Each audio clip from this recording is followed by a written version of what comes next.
More language learning hacks. Number one, you need to have purpose. I definitely mentioned it in the last video, but if you do not have purpose, you are not going to go anywhere. You need to have a goal in order to accomplish that goal.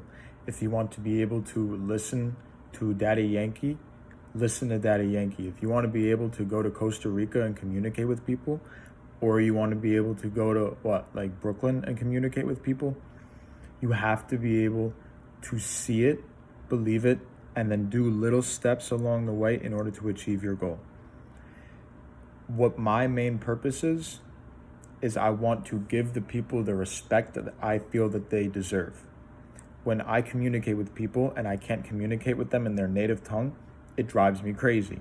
I actually feel offended on behalf of myself. I feel embarrassed, and I feel like I have done so many stupid things in my life that did not lead me to give this person the respect that I feel that they deserve.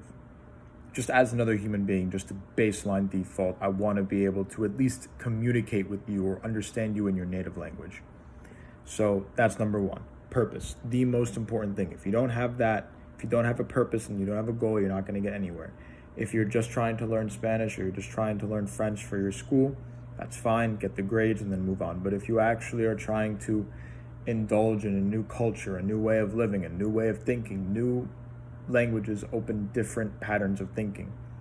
I remember in South Korea, they had to start using English in the airlines because if a co-pilot, someone who was under the prestige of the main pilot, wanted to tell the main pilot something, there literally weren't words and vices of communication to allow the pilots to communicate, because someone who is under you socially is literally not, they don't even have the words or the ability to tell you like, hey, we're headed to the ground, master, we're headed to, it's not a thing.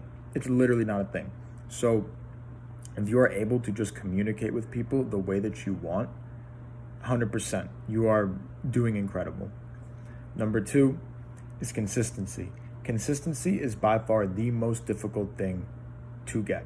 Most people don't even get a purpose. I'm not even going to count that. Most people don't even have a goal or a purpose involving with language learning. But the hardest thing by far is consistency. So how do you stay consistent? Make it easy to stay consistent. I don't know why. I don't leave myself notes usually with this stuff. I leave myself notes for other things. But when it comes to, like, if I have to wake up and go to the doctor tomorrow and I know I'm going to forget, I either write it down on my phone or I put like a water bottle upside down on my laptop on the desk that I know I'm going to look at. Because when I wake up, I'm going to look at that water bottle and go, why is it upside down? And then I'm going to go, oh, it's because I got to go to the doctor at like 3 p.m., whatever. So consistency, make it easy to be consistent. If you only learn languages on your laptop, but you don't really use your laptop that often, put the laptop in a place where you know you're going to use it. If you're a young kid like me and you have like a Xbox or a PC, put whatever device you use to learn the language in front of whatever you are going to do for leisure time activity. We all know what it's like to do leisurely stuff before we do the stuff that we know we should do or have to do. You feel like shit. It literally, like, just doing something that you enjoy, like say video games, feels like a drug and you feel bad about doing it. It's like waking up with a hangover, but like you're playing the video game and you just feel bad doing it. It's constant guilt, and it's a good thing to have. You're correcting yourself, but it can go too far, of course. Now, consistency will only happen if you enjoy what you do. I'm not saying that you have to sit there with a big smile on your face constantly trying to learn this language. There's going to be parts where you're going to have to learn like the sentence structure and different tenses. That's inevitable, but reward yourself. Reward yourself in any way possible. I have an app called Tandem where I communicate with Spanish people and they're able to communicate with me.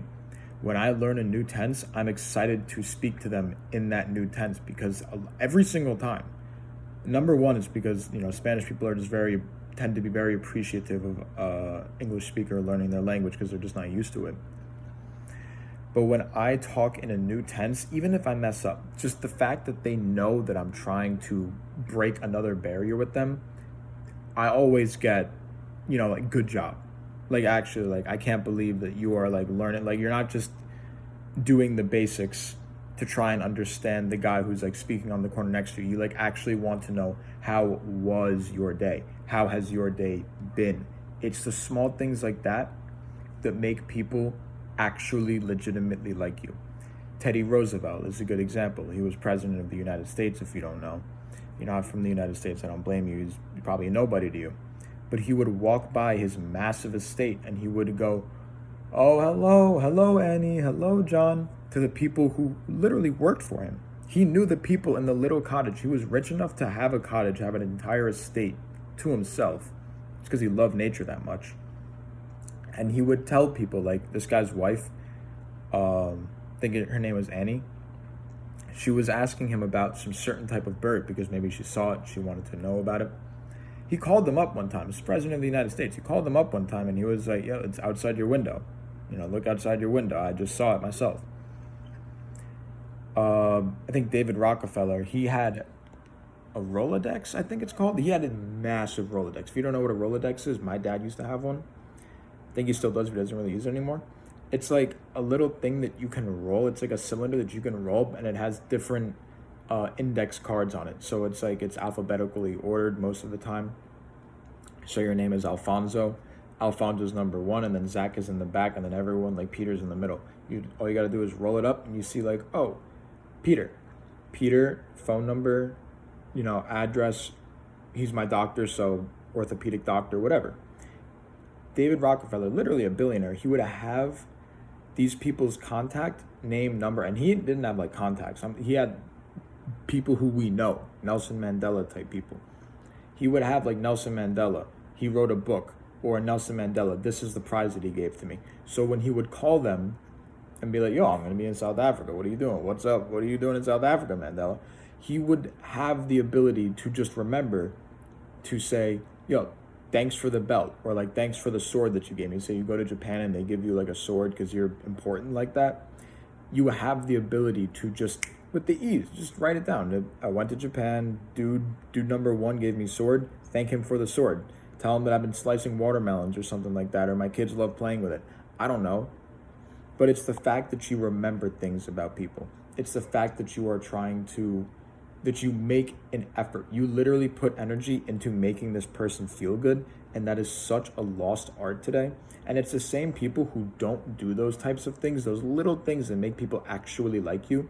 Like there are so many instances of business owners or like people who own trucking companies going into a store, and then the store owner's like, "Nah, you're a jackass. You undercut us on the price." But that business owner, the guy who walked into the store and got called out, he always says hi to the dude behind the counter. And the dude behind the counter is telling his boss, he's like, "Yo, that is actually like a really cool guy. He like treats me like a human being. Most of the customers don't even treat me like a human being." Like the fact that that is like a multimillionaire business owner, like important guy, and he's talking to me like I actually matter, like we should be doing business with him. You will save your own ass more times than you know, just because you are a good, decent human being and you put the extra effort. Like, what is it? It's probably like 2 calories to do that type of stuff. Easy.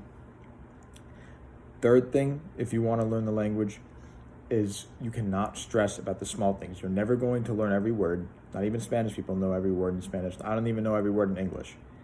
You're not going to learn every single tense as fast as you want, and nor should you even know every single tense, honestly. If you get met in conversation with if you learn 17 tenses out of the 18 tenses in Spanish or whatever, and you come across a tense that you don't know, now is your time to learn it, all right? That you reap the rewards of your fruit. That is time to reap what you sow. If you focus on the thing that you're going to spend 99, 95, 90, 80% of your time actually using, like how all languages are, you are willing to, you can afford to lose that 20% to 1% of knowledge that you're not even ever going to use. So it's going to die in your head anyway, because you need repetition, you need consistency in order to do it. That is everything.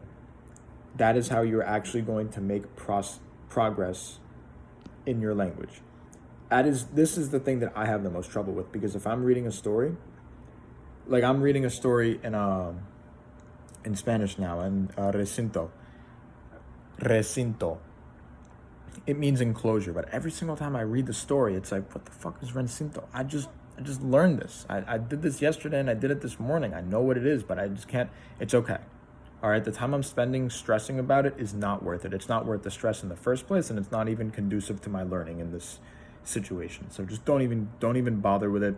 Move on. It's one of those things, like if you're looking for it, you won't find it. Then the moment that you stop looking for it, it'll come. Fine. Go for it. It's just how life is. One of the most important things as well is to be open to trying new things. I never thought that I would be I think I do 5 things to learn Spanish, but I don't do a lot. I'm the type of person that reads like 6 books at once. So this is just how I am as a person. This is going off of doing what you like to do. I take songs that are, palatable for me. I can't just learn every single song in Spanish, but I can learn most of the top 50 hits in like Argentina or Mexico, because they don't usually, Jay-Z is not spitting like Eminem Rap God lyrics all the time. Like if a native speaker were to try and listen to Eminem, he can do it. But if you're a foreigner like me with Spanish, I'm not going to listen to whatever the Eminem Rap God equivalent is in Spanish. It's just not realistic, and there's no need for that unless I want to learn how to speak and learn to talk fast. But that's a step-by-step process in its own. So what I do is I take the songs that I like hearing, I put it on loop, I listen to it for like an hour and a half, and I write down every single lyric in Spanish, in English, and then English to Spanish, Spanish to English.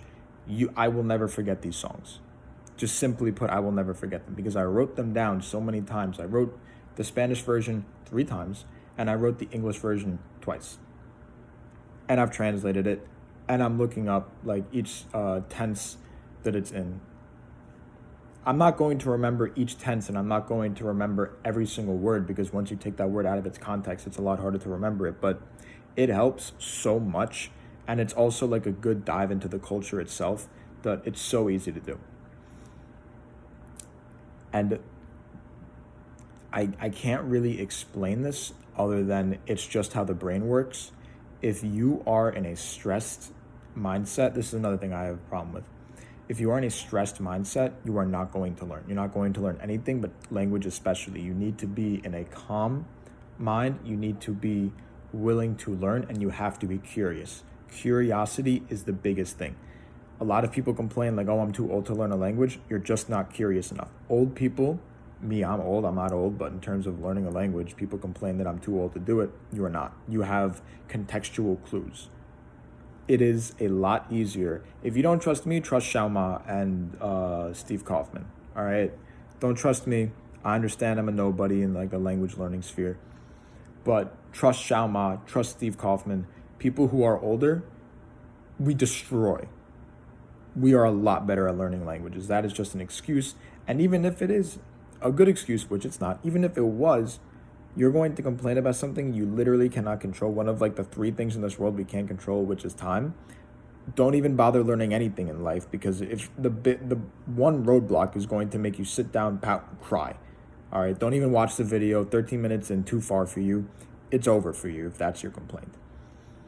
So basically, I went over purpose. You need to remember that, I don't know, it could be a cute Dominican girl on the side of the street that you see every day. I don't know. I don't care. Just go for it, all right? It could be what you like with me is when you pass people, even if you don't even want to engage in the conversation, I am so stubborn with looking people in the eye, handshaking people, being nice to people. If I'm having a bad day, I don't care. I want to give you the respect that you deserve as a human being. I don't care if I've never met you before. If you turn out to be an ass, you turn out to be an ass. I'm fine with that. But at least I fucking tried, okay? That's it. That's it with me. I want to give the people the respect that I think that they deserve. And I'm around mostly Spanish people. If I was around mostly Polish people, I'll be making the same video, but with Polish. Easy. Do what you like to do. Be consistent. Those two, one and the same. No one's going to do something unless it's like your actual job that you don't enjoy doing. Be open to trying new things and be in a calm, curious mindset. That is the biggest thing. You will make progress 90 times faster, at least for me, I shit you not, at least 50 times faster if you are actually in a mindset that you actually want to learn. Like I watch ESPN, Deportes. Like it's easy. So I hope this video helped. Language learning hacks number 2. See ya. Enjoy.